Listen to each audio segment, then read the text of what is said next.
Good morning, everyone, and welcome. We're just going to give it another minute or so to maybe just give it a chance for a few more people to join us, and then we'll get started.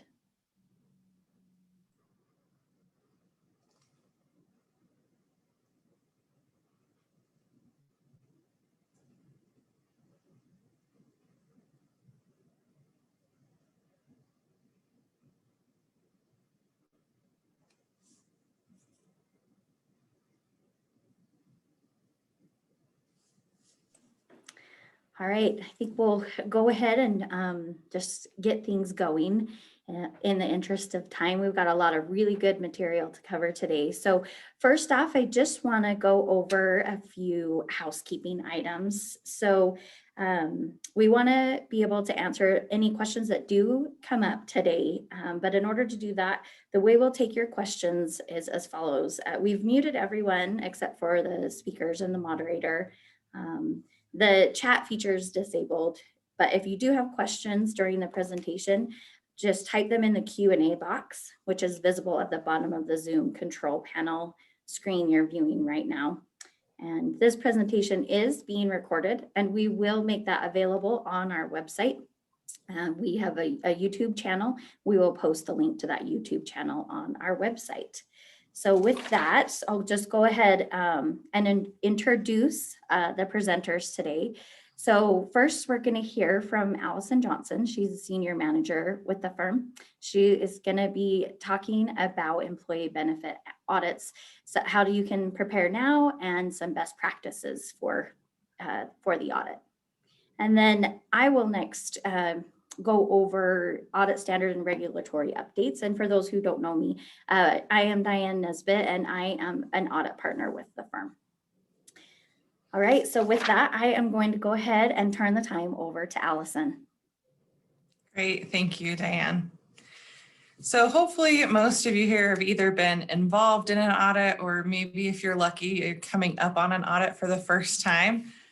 So we're just gonna go through kind of as outlined here. We'll talk about when an audit's required, especially as we've seen in 2020, some organizations have experienced some pretty significant changes in their employee counts. So we'll talk about when an audit is required.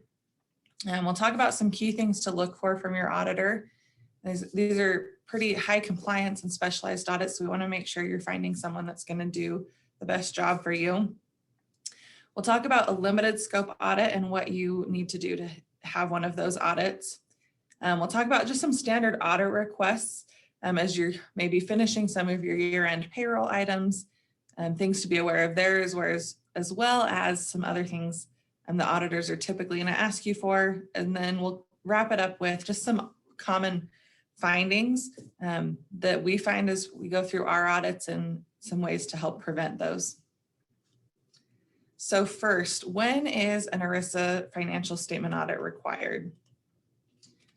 So the high level is for if you're a large plan filer. So if you're just creating a plan, and when you're creating that plan, you start with at least 100 participants, then that plan is required to be audited. If you're an existing plan that maybe you started small and have been continuing to grow, that threshold is when you hit 120 eligible participants. And we're going to go over what eligible participants are, mostly because it's not as straightforward as you might think. So as far as who counts as a participant when you're looking at that either 100 or 120 mark. So the first thing to know is that it's as of January 1st of that year. So for example, if we think about 2020, even though there may have been some fluctuation during the year, if your participant count on January 1st was above those thresholds, you would still need an audit.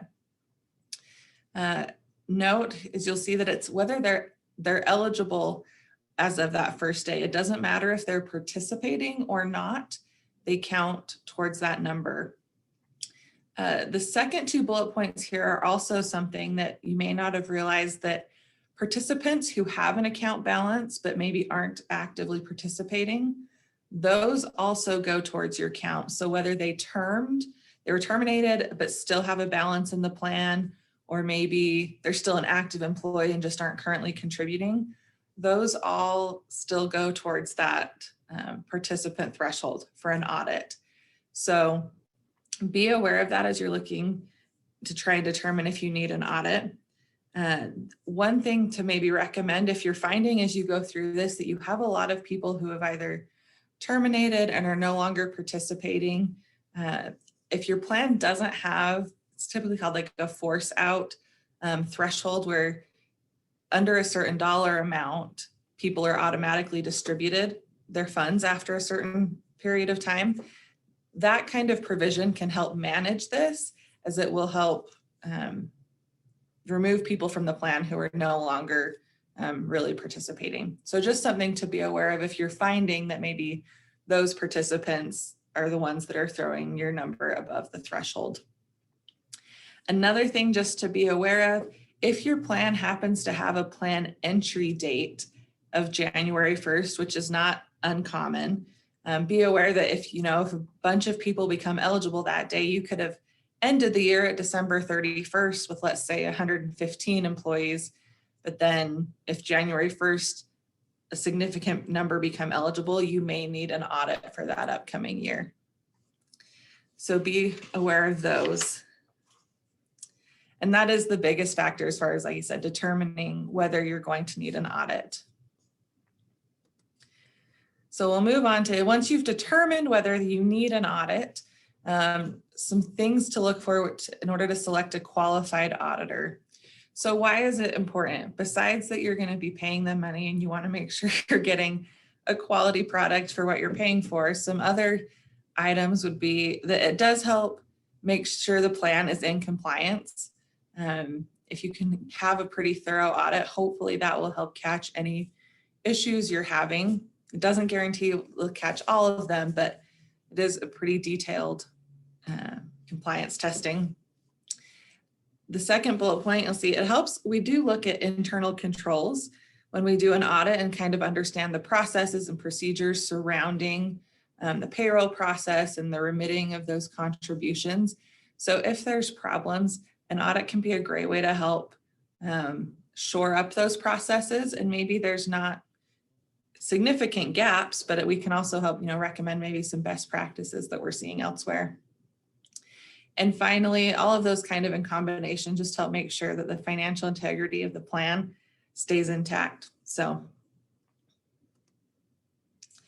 some of the things that the Department of Labor has to say about auditors, they're, the ones that are kind of the end all be all, I guess, as far as why we do our audits. So that first bullet point notes that there's been a clear link between the quality of the audit and the number of employee benefit plan audits that a given firm does. So you see the statistics are in that second bullet point that for CPAs who are doing just a handful of employee benefit plan audits, there's a 76% deficiency rate, which means that 3 out of 4 of their audits weren't doing what they should have. There was something missing. But for firms who are doing the most plan audits, which some firms do hundreds and hundreds, that deficiency rate drops all the way to 12%. So when you're looking at an auditor, asking them, how many plans they do is a pretty good question to be asking to get an indicator of kind of the quality of the audit. The final thing is that the AICPA has an employee benefit plans audit quality center.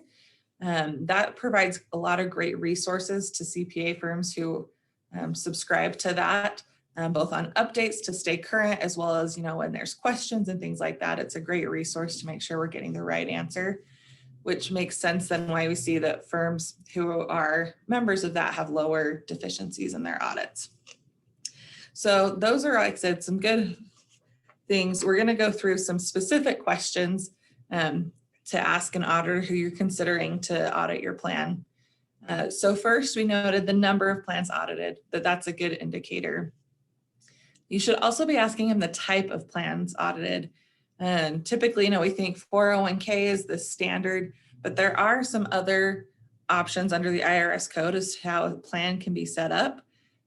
So if you fall under maybe something that's not a traditional 401k, make sure any auditor you're considering has some experience in those plans. Also, I guess there are some still, I guess, pension plans out there. If that's the kind of audit you're looking for, that's also pretty unique. So you'd want to make sure they're familiar with that. Next, it's also good to ask what kind of training are they doing internally with their staff that might be working on the audit, as well as how are they keeping up to date. You can also ask for the firm's peer review report. So as auditors, we get audited every 3 years, where an outside firm comes and looks to see what our policies and procedures and quality control type things are. So, and you can ask for a copy of that report that would let you know if there have been any findings or significant problems at that firm. Similarly, the Department of Labor can review an audit firm. So if that's something that's come up, you could ask for that as well. We've already talked a little bit about the Employee Benefit Audit Quality Center and whether they're a member of that. And then finally, client references. I think those are a great thing to ask for, because that's the reality of how an audit actually went and if they're good to work with, and maybe some of those intangibles that the numbers above aren't necessarily going to identify. So one thing to be aware of, that final bullet point, which we'll talk about now while we're still early in the year before we're even close to any of these deadlines, is having an auditor who can help make sure you're filing on time is important, and that the DOL can assess. You can see they're up to $2,194 per day if you don't have an audit filed with your 5,500. So be aware of that. Hopefully, if you can work through those, that will help you find an auditor that's going to meet those needs. So we're going to touch base quickly on limited scope audits. So this is, I would say, the most common type, but we wanted to walk through a little bit just as a reminder what that actually means. So what a limited scope means is that they're not, as an auditor, we're not testing everything in the plan. And typically what we're precluding is the investments. And you'll see we refer to here that we rely on an asset certification. So that certification typically comes from your custodian, who's an institutional trustee, or the custodian who basically signs off that those investment balances are accurate. So because they're signing off on that, we can rely on that. The IRS has allowed us to rely on that, and we don't do any significant testing. So some requirements though for the custodian or trustee, they have to be subject to their own regulation by a state or federal agency. So often you'll see it's an insurance company or a bank that is who is signing off on those.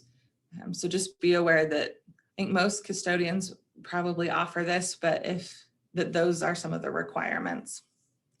And like that last bullet point just notes that the DOL has approved this audit as well. So one thing to be aware of, just like I said, most custodians probably do this, but if you happen to be switching TPAs, whether it's custodians or record keepers or both, just making sure they're still going to offer that certification will impact your audit. So you want to make sure if they don't, that your auditors know that. So a couple of other things. So what if assets aren't certified? Whether it's the custodian doesn't offer that at all, or maybe there's some alternative investments, then the auditor has to do some additional procedures over those. And that can range, if we're talking about, just general mutual fund type investments that aren't certified, we can send a confirmation to the bank, and that doesn't significantly increase our procedures. But if there's potentially some alternative investments or options that aren't publicly traded, those can be a little bit trickier. So again, make sure your auditor knows that. And that may also impact your audit fee if there's going to be more work entailed there. So finally, for the limited scope, we just wanted to make sure you're aware kind of what the opinion looks like. So because investments typically make up a large portion of the assets of a plan, if not all of the assets for some plans, because we're not doing significant testing over those, although that's approved and the DOL is okay with it, it still does result in us disclaiming an opinion under GAAP, just because there's that significant piece we didn't test. So don't be concerned if you're seeing that. And like that last bullet point notes, it's a common practice that the DOL is comfortable with. And so just be aware that that's what it'll look like. So the next little section, we're just going to go through some of standard plan audit requests. Most of these, like I said, you've probably been asked for. We're hoping that maybe if we refresh on them now, if you see something that you're not familiar with or not sure you have, that there's some time hopefully between now and your audit that you can figure out what you need to collect for that. So we're going to start kind of at the plan level. So the first thing is the census. Hopefully most of you, this happens kind of with your year-end payroll process close, but getting that prepared and sent to your TPA is something the auditors are going to ask for it, but the TPA is going to need it to do your plan testing. So the sooner you can get that to them, the better. The second thing we always ask for is the plan document, if it's a new audit, as well as any amendments or adoption agreements. That's kind of fundamental to your audit going well, is that the auditors need to know the most current terms and provisions of the plan, because that's what we are auditing to, is to make sure things are in compliance with the plan. So it's really important for us to have that most updated information. The IRS determination letter, this is something that typically will provide you'll get the first year. You don't necessarily need to provide every year unless there have been changes. The SOC 1 Type 2 report for your third-party service providers. So a little bit of background why we ask on that. For most plans, you do outsource a lot of the different pieces to service providers, whether it's a record keeper to help process transactions, a custodian who's actually holding on to the assets and maybe processing your distributions. Because those functions of the plan are outsourced, a lot of the time those different organizations will have an audit over their processes, which is what feeds into this SOC 1 Type 2 report. So that's why your auditors are asking for that, is those are, pieces of the plan operations that we need to gain an understanding of. The summary plan description, this kind of goes with your plan document. This is typically something that you are communicating to participants on an annual basis at least. So we just like the most current version of what's been communicated. List of all parties and interests, that kind of compiles your service providers, the plan sponsor. If there were agreements or transactions with anyone else, we would want to know about those. Your discrimination testing results, or sometimes just your plan testing results. Depending on some of the elections of the plan, there's different testing requirements, but those are items that your auditor is going to ask for. If kind of circling back to that first item, the census, if you can get your census to your TPA early enough that they can do those tests and get the results, then if there's any corrections to be made, first off, if you get them made there's some IRS deadlines that it's beneficial to make those corrections before. Also, if you can just get it made before your audit, it's a lot less questions from the auditor, because we can already see that there needed to be a correction and that it's been made. So just be aware of that. And then the final item is the Form 5500 with the supporting schedules. So this is one, again, that is probably, it's going to be your TPA providing, so you may not have a whole lot of control over when that comes. Again, as we've mentioned, getting everything to your TPAs earlier will likely get you your Form 5500 a little bit earlier. As auditors, we just need to see a draft of that at least before we issue any kind of report, and we like to get a final copy just to make sure nothing changed between the draft and the final. So then we're going to move to the participant level. So some of these items are going to be from reports that the TPAs provides. Most of the time, some of those that were both on the plan level request list, as well as some here, will come in what is called an audit package. A lot of providers have that. So the good news is that you can typically just ask them for their standard audit package, and it'll include a lot of these. So going through, so participant account balance detail for the plan year. This is typically a TPA will have some kind of statement that is a transaction detail, kind of rolls forward each participant's account. That's something we'll want. Access to personnel files showing hire date, birth date, approved wages. So this we're finding is going more and more digital as people are switching to online HR platforms. Which is fine. We just need to be able to see those.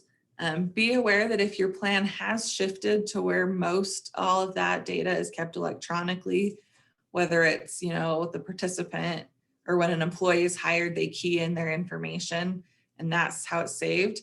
If that's kind of how you're operating, what that means for your audit, at least for us when we go in and do that audit, is we're going to want to confirm with those participants that information is correct and hasn't been changed.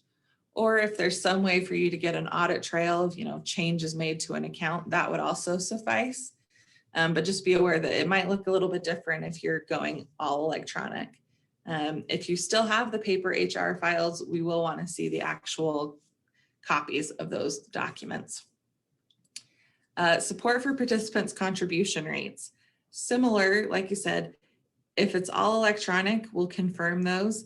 If there's any kind of, if someone can walk into your payroll office and make a change, we're hoping to see either a written document in their HR or payroll file, or at least an email or something in writing that's showing the participant requested that change. Distribution forms for distributions made during the year. This is something that I think I've only ever seen come from a TPA. Usually it's your custodian who's processing those checks. So this is something that as an auditor will usually request from you, and then that you can request from the third party, or we can request directly from them. That's a similar case for loan documents. And then a schedule of deposits to the plan on a pay period basis. So this is something that will typically, at least for Larson, we have a template we have you fill out where you put in, the days you processed payroll, and then what some of the totals were from those payroll runs. This is the foundation of what we use to look and see if contributions were transferred in a timely manner. So we need to know from you what your dates were so that we can compare it to the TPA report. We also need some summary payroll information. So whether that's W-2 forms or pay stubs, for individuals, as well as we usually get a summary report for the whole plan. So I guess for the employer for the year. So just be aware that that's a pretty common request, as we will need some payroll reports. Form 1099s for distributions, that kind of goes with above. Those usually come from your TPA certification report. So that's what we talked about when we were talking about the limited scope audit.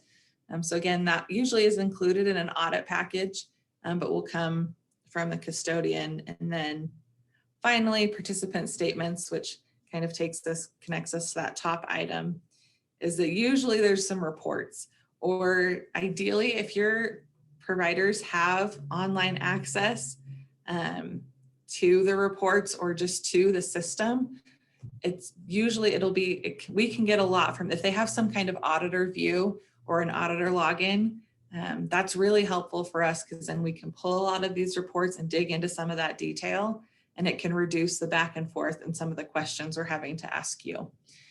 So those are kind of high level. Obviously there's a lot of detail in it.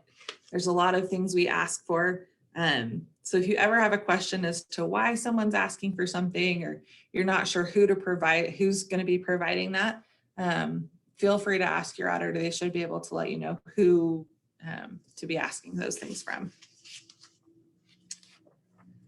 All right, we're going to move on to the last section that's audit specific, and just talk through some common audit findings we see on plans and some ways to help prevent those. So the first one is that the plan's definition of compensation, what's being used for contributions, doesn't match the plan document. Put this one first on our list because I would say most of the plans we look at, there is some ambiguity in the plan document as to what the actual definition of compensation is, and whether bonuses are included, and whether if it's outside of a regular payroll, if there's a special payroll run, whether that's included, and whether it's gross wages or after some deductions. There's a variety of things that could be included, and often, unfortunately, the plan document doesn't specify this. So as far as how to prevent it, there's a couple of things. The first is to make sure, at least annually, that you're looking and reviewing your plan document, refreshing on what the definition is in your plan document, and making sure that plan administrators and maybe the payroll people or the HR people who are actually helping set up the contribution calculations are all in agreement as to what should be what the compensation base should be. The second recommendation, which isn't specifically on the side, is if there's some disagreement or it really isn't clear, we would recommend working with your TPA to potentially amend your plan to clarify and be as specific as you can about what should be included. That really does help prevent problems down the line when there's questions as to whether something should have been withheld or an employer needed to be contributing. So the second item you'll see here that we find often is that employee deferrals were not contributed timely to the plan. So there's some judgment in this. There isn't a safe harbor with the Department of Labor as far as whether it takes 5 days from payroll or 15 days from payroll. If the Department of Labor were to come in and see that one payroll it took you 3 days to transfer it, and then another one it took you 5, they're going to come in and say, well, you did it in 3 days, so clearly it's possible and you're capable of doing in 3 days. It should have been 3 days every time. So we kind of take, knowing that that's the Department of Labor's approach. When we come in and audit, we still use some judgment, and we'll typically look kind of on an average as far as how long it's taking. But then if something falls outside of that, our recommendation is that there needs to be lost earnings calculated and contributed to the plan. So as far as how to prevent this, we know that often, especially if there's multiple departments or multiple organizations participating in a plan, that there can be some fluctuation on when you're getting the information you need to actually transfer the contributions. So whether that's the scenario or maybe it's just one, we would just say work with your payroll provider and your payroll team to figure out what's the earliest date that you can consistently segregate those assets, knowing what you need to contribute and contribute those. So, if you are, like I said, if there's multiple organizations having to report before you can contribute, working to set up some timeline that, 7 days maybe is the goal. So maybe it's not quite as quick, but if that's really how long before you have the information to segregate the assets, it can be 7 days. It just needs to be 7 days every time. So as much as you can streamline that process and keep it consistent, that is beneficial and helps prevent some of these untimely deposits. As a note, if you do have those, that's something that your TPA can typically help come up with a calculation and let you know what the lost earnings would be. The final item on this slide is that it's not uncommon for us to see that there were no board minutes kept specifically for the plan. So there does, to help show that, there's governance and there is appropriate oversight, board meetings should be held at least once a year for the plan. Something we often hear is that there's not a specific 401k committee or a 401k board, that it's just part of your general board meetings. If that's the case, that's fine as long as the plan is being discussed. In that scenario, what we would recommend is that maybe once you have those minutes for the full board meeting, isolate just what relates to the 401k and keep separate 401k minutes. That way, when your auditor asks for it, or if you happen to get audited by the Department of Labor, you're not having to go back in and redact other data that's not related to the 401k. So keeping that second copy means you have something that you can already provide them. Okay, missing documentation for employee elections and changes to their accounts. So how to prevent, again, this one is one that's largely determined by internal policies and procedures. So making sure that, when a request is changed, that if either there's a form required, or maybe as much as you can require them to go through a payroll provider to change a contribution rate, or through the TPA to change something on their elections, that helps streamline the process. But if you are still having it, someone can change it manually or with a payroll person, having a process that, shows what kind of documentation can be kept is really important, so that any change made to someone's account, there's support for, whether that's a pay rate change or, like I said, a change in a contribution percentage. Those are important. The next item that we see is the exclusion of eligible employees. So in this case, people who could have been participating in the plan weren't notified or aren't participating. This becomes a bigger issue when there's an employer contribution that maybe doesn't require the employee to contribute. Because in that case, if they're not entered into the plan at the appropriate time, they're missing out on contributions. So how to prevent this? The first thing is make sure you know what your plan document says as far as eligibility and how often people can enter the plan. Some plans allow for monthly enrollment, some are just twice a year. So make sure you know what those requirements are. And then once you know what the requirements are, work with either the plan administrators, and maybe that's you in this case who are watching, but also working with your payroll and HR department to see what the process is for monitoring people's eligibility and what the process is once they're eligible to make sure they get enrolled in a plan, or at least are notified if that they can be enrolled. So again, some of these findings, the best solution is making sure you have a good process in place. And we realize that HR and payroll professionals are some of the busiest people we interact with. So it's not always the top of people's priority list to think about, a policy to make sure this one thing on the 401k goes right. But that really is the best solution we can recommend to helping prevent some of the problems that come up in an audit. So the last couple findings is that hardship distributions weren't made properly.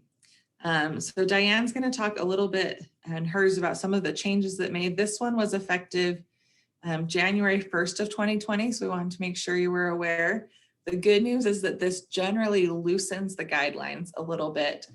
Historically, you were, as a plan administrator, you needed to be keeping proof of why it was actually a hardship, whether it was medical bills, rent, or things like that. You were supposed to be getting documentation to support that they actually had financial need.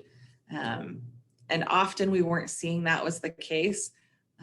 A lot of times distributions are just processed by the TPAs, but hardships should have approval from a plan administrator. So like I said, the good news is that for 2020, it's less stringent documentation, but you should still have something showing that the plan administrator reviewed and approved hardship distributions. And then finally, if you have had plan or errors in your plan before, just making sure those are corrected as soon as possible. Hopefully by the time the next audit rolls around, they would be corrected. But not only are lost earnings accumulating most of the time on those, depending on, I guess, what the correction was, but lost earnings could be accumulating, but it just causes additional problems in the upcoming audit. So just making sure that once you've finished an audit, if you do need to either change something in the plan or get some contributions in, just make sure that that's getting done as soon as possible after the plan, so that going forward, it's not another finding. So with that being said, we're done with kind of this section. So Diane, I don't know if you can see if any questions came in. I have my contact information there. Diane's will have hers at the end. We realize that some of these might be, if you do have questions, they might be plan specific, which obviously we don't want to address in front of the group. So you're welcome to also reach out to us individually, and we'd be happy to talk through any questions. Yeah, thanks so much, Allison. There weren't any questions that came in through the Q&A feature. I was just going to say real quick on that last point about correcting plan errors, just for the benefit of those listening, we do have some really great ERISA plan attorneys and other plan compliance consultants that we have worked with that we feel like just do a tremendous job to helping make that correction process as painless as possible. So if you ever do need help with something like that, just let us know, and we have people we can refer you to help with that. So thank you so much, Allison, for that. So we'll go ahead and move into my portion of the presentation since we didn't see any questions come in. So I am going to go through and give an audit standard and regulatory updates to you all. So it's ironic, you know, for me as an auditor, like typically I like things to stay the same, but the last few years have kind of been exciting in the employee benefit plan industry because it's had more change in the last like 2 to 3 years than in the first, 17, 18 years that I started doing these types of audits. So there is a lot to process and a lot coming your way right now. Hopefully we can give you some good highlights and some good takeaways today. So first I'm going to talk about the new audit standard. That's Statements on Auditing Standards 136, give you a quick update there. And then also a quick update on the IRS Form 5500. Then we'll go through highlights of the CARES Act, and then next the Secure Act. And then lastly, we'll touch on the most recent legislation in the Consolidated Appropriations Act. Okay, so Statements on Auditing Standards number 136. So this standard is a big overhaul of auditing standards for employee benefit plans.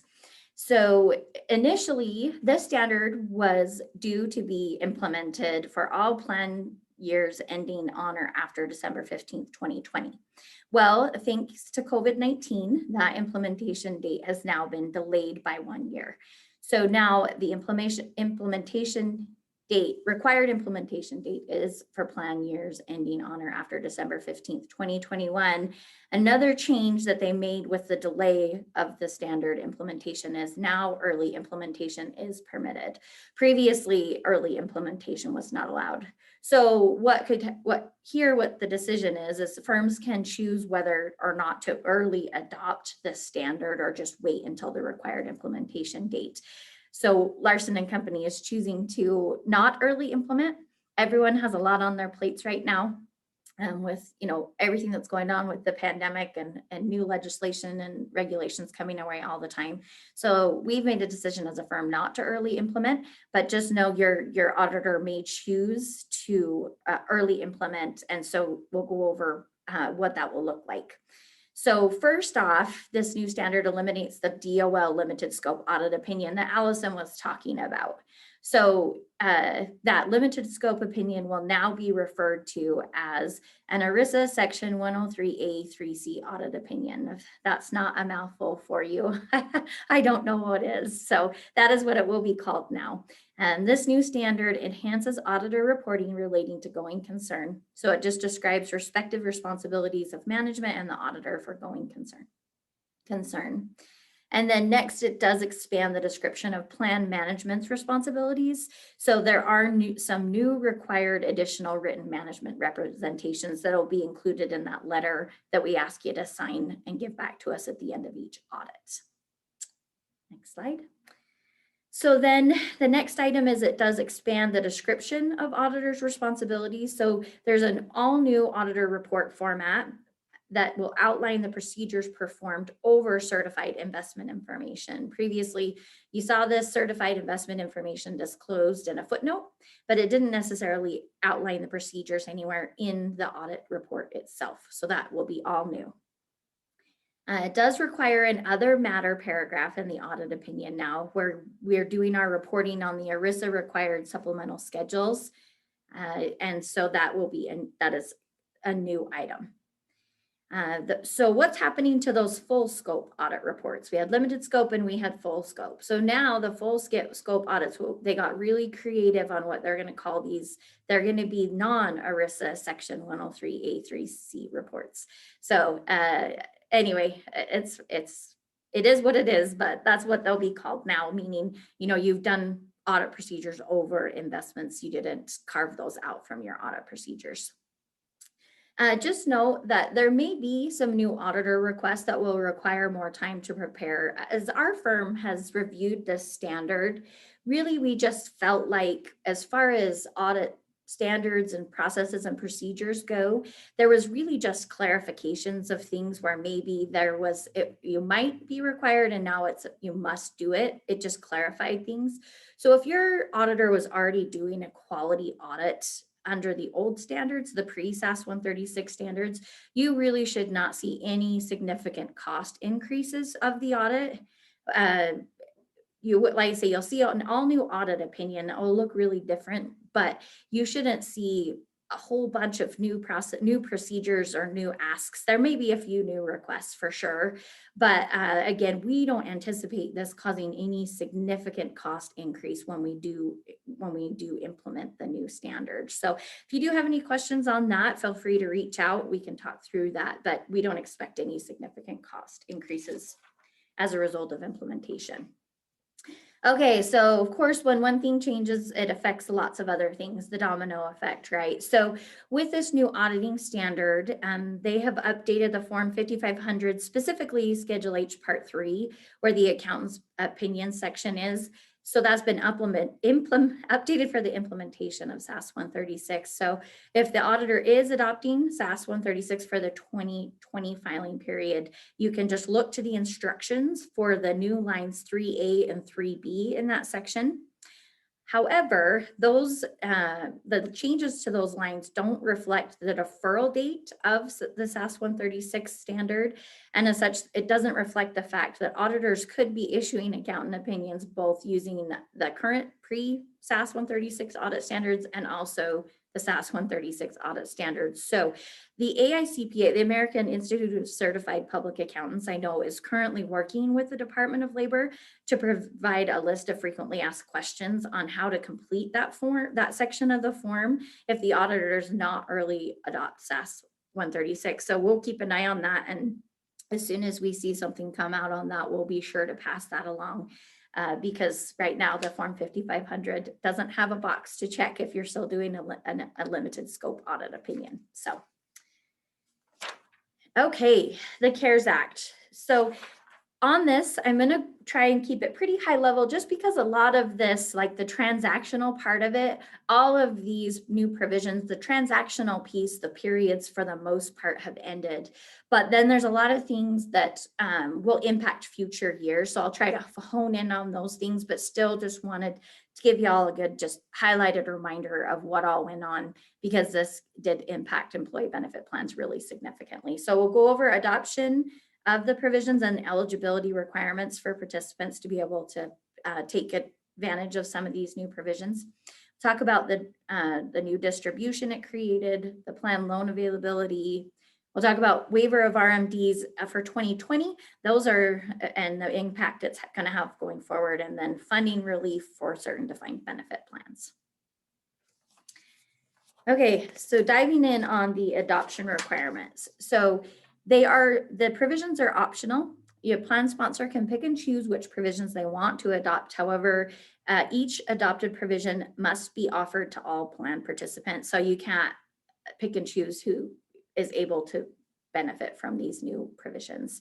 And a plan amendment is required for each provision. Now, the nice part about this is these plan amendments can be retroactive, meaning that you can implement the change to the plan, but then you don't have to have that formal amendment finalized until the end of the plan year for 2022. So that's good news just to help people, we got a lot thrown at us and it was crazy, have some time to get caught up, but we do recommend in the interim, anything that you do adopt and implement, do your best to keep that all in writing and documented so that there's no confusion, even though the plan amendment might not get truly implemented for another year or something. Just keeping a great paper trail there is our best practice recommendation.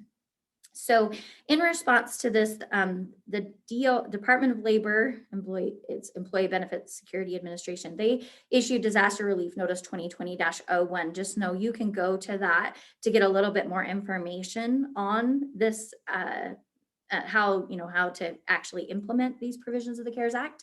And note that that disaster relief specifically allows for relief on late plan contributions solely due to COVID-19. So if you had any late plan contributions, Allison talked a little bit about those in those common audit findings.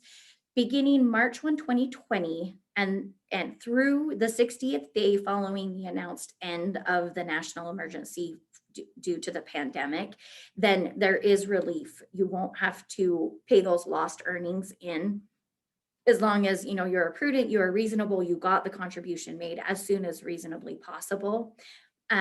So as far as we're aware, that national emergency has not ended yet. I haven't heard anything in the news or anything like that, that the new President Biden had decided to end that national emergency. So as far as we're aware, that's still in place.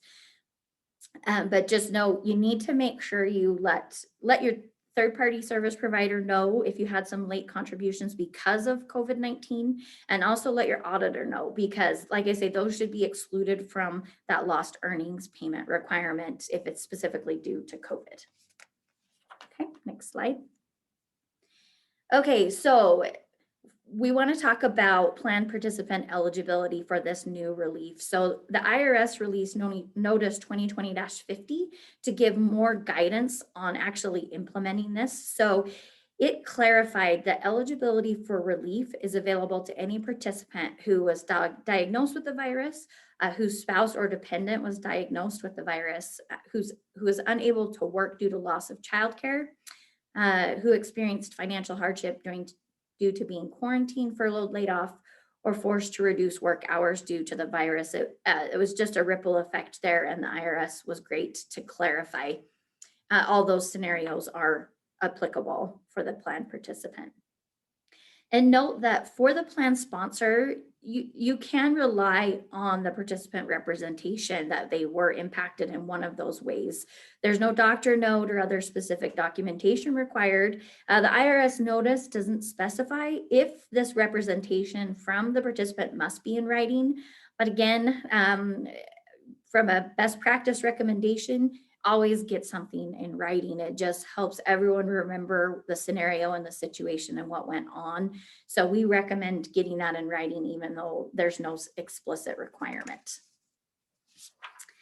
Okay, we'll talk about the coronavirus related distributions. So what happened here is people could take a distribution. It waived the early withdrawal 10% penalty. It deferred the tax. So it waived that required 20% federal tax withholding. That's always there anytime you're taking a distribution from a 401k plan. So it waived that.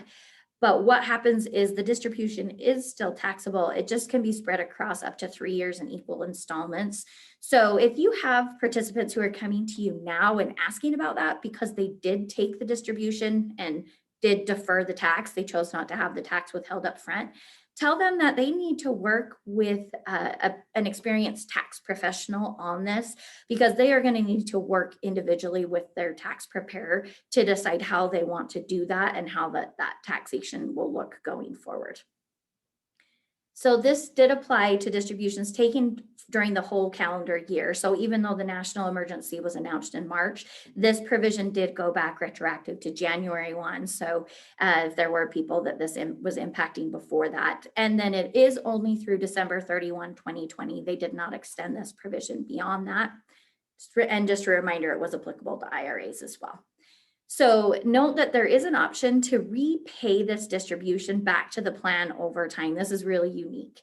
So the window is 3 years from the date that the distribution was received by the participant. So you have to look at that. And then you can repay all or some in installments or in a lump sum.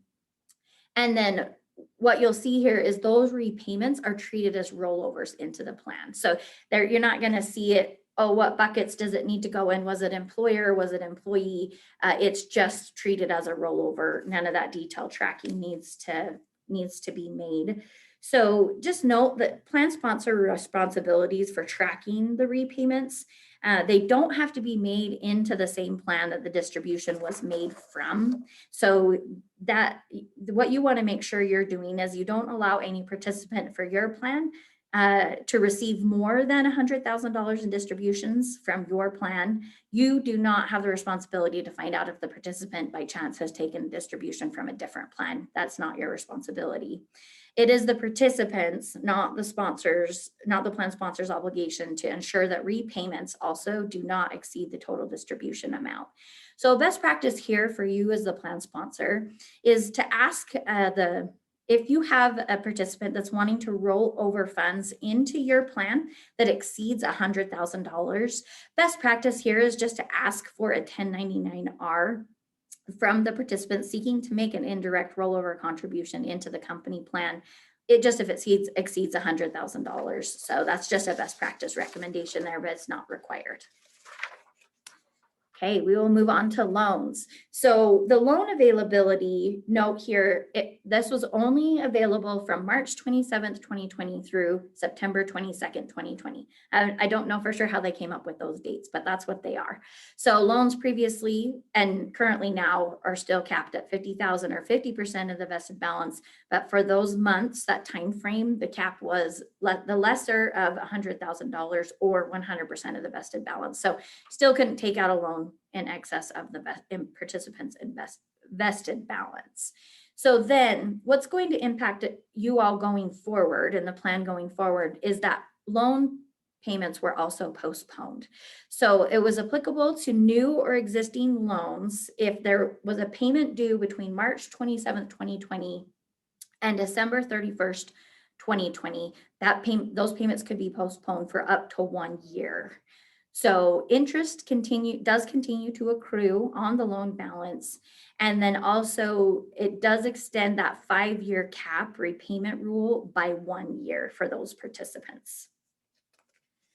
So that'll impact us going forward on that. Okay, required minimum distribution waiver. Again, this is done. They only waived the RMD requirement for 2020 because there was such a significant drop in the stock market those first few months of 2020 that what would happen is the stock market was still doing great as of the end of 2019. And that is what you look to, the balance of the plan that you look to when you're calculating the required minimum distribution amount. So participants would have been negatively impacted by that. So they determined to waive it. And it was also anyone who was having to make their first initial RMD because they became age 70 and a half in 2019, that those April 1st, 2020 RMDs were also waived. So if by chance you had someone who was, just on top of things and they did take their RMD for 2020 before all of this was announced, they can put that back into the plan and treat it as a rollover. Typically, RMDs are not eligible to be rolled over or put back in the plan, but they can put that back in the plan and it can be treated as a rollover. Just some relief for those who did take that RMD in 2020. Note that, we'll talk about this a little bit later in the Secure Act too, but note that the Secure Act changed the age to 72 for RMDs beginning in 2020. So we'll talk a little bit more about that in the Secure Act in just a minute.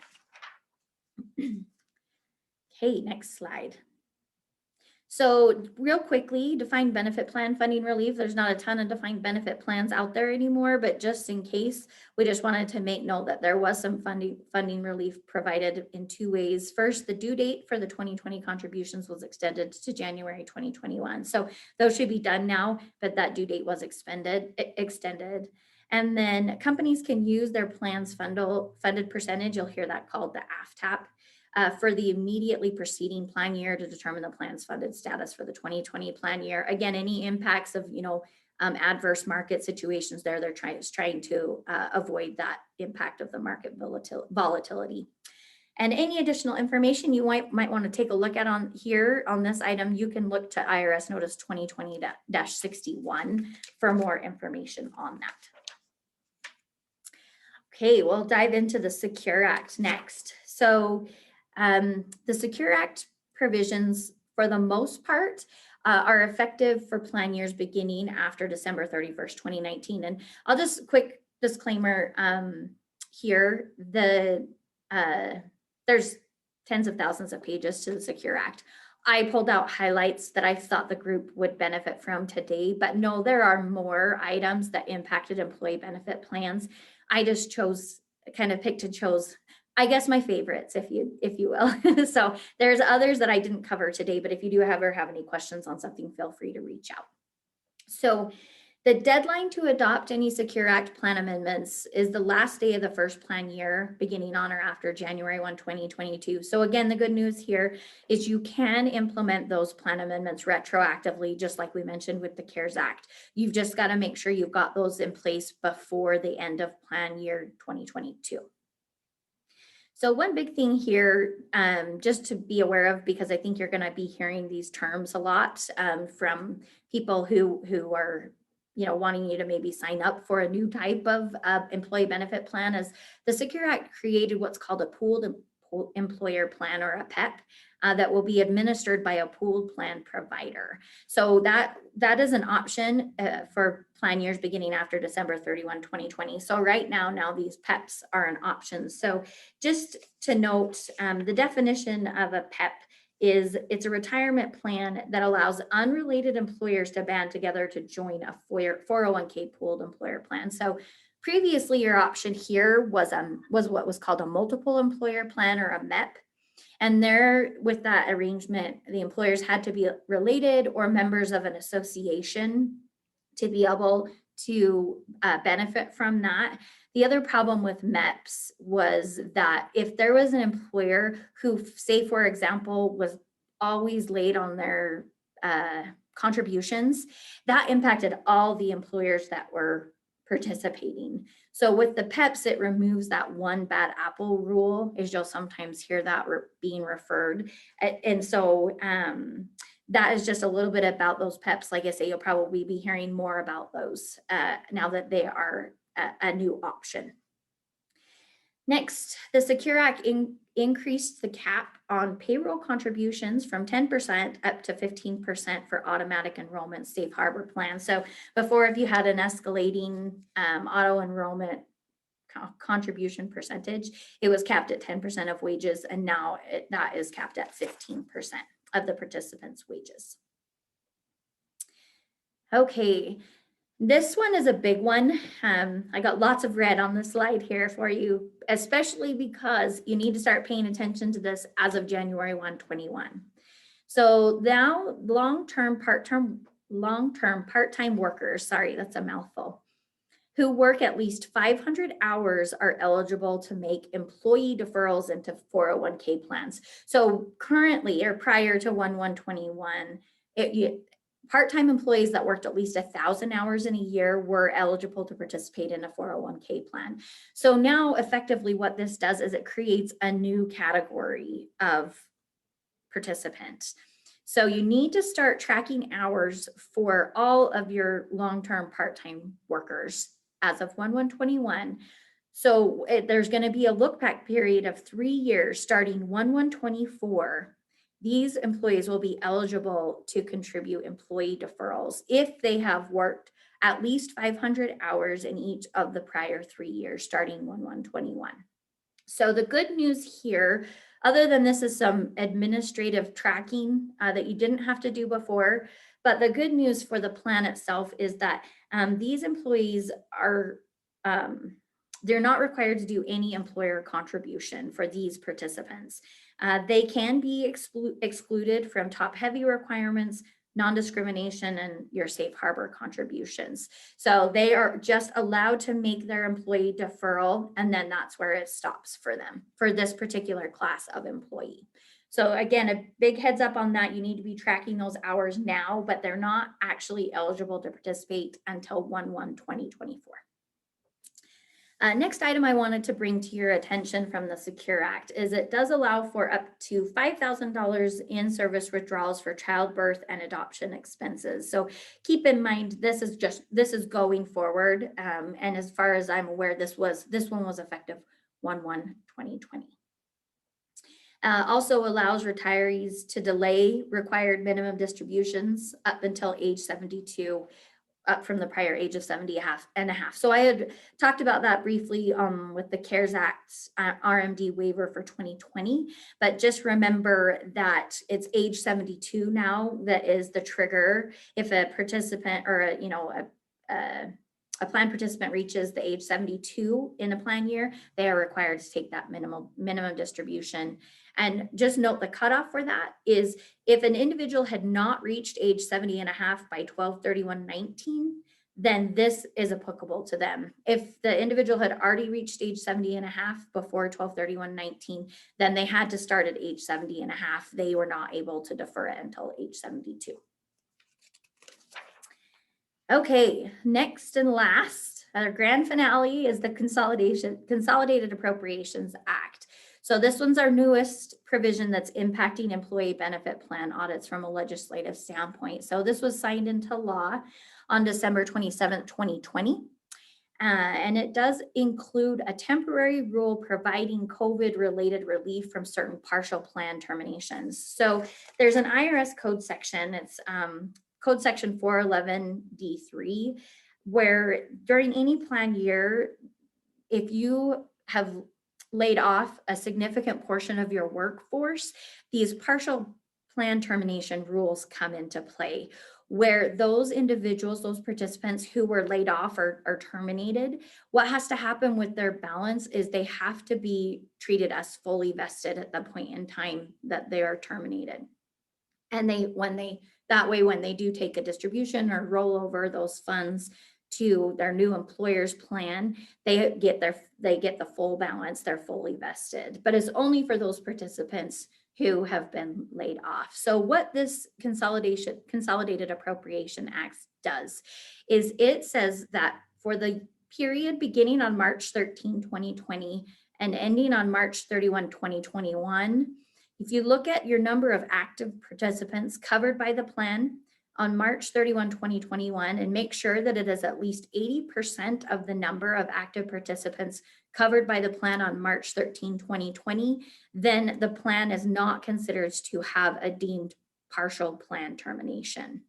So, we know there were a lot of furloughs, a lot of layoffs because, companies weren't considered to be essential businesses, and they had to lay off a significant portion of their workforce. But we're also seeing that through the PPP loans and the idle funding loans that people were able to actually protect and retain their workforce or bring people back on because of those loans. So although the retirement force may have dipped, you've got time to get your workforce back up to levels where they were, around before March of 2020 by March 31, 2021.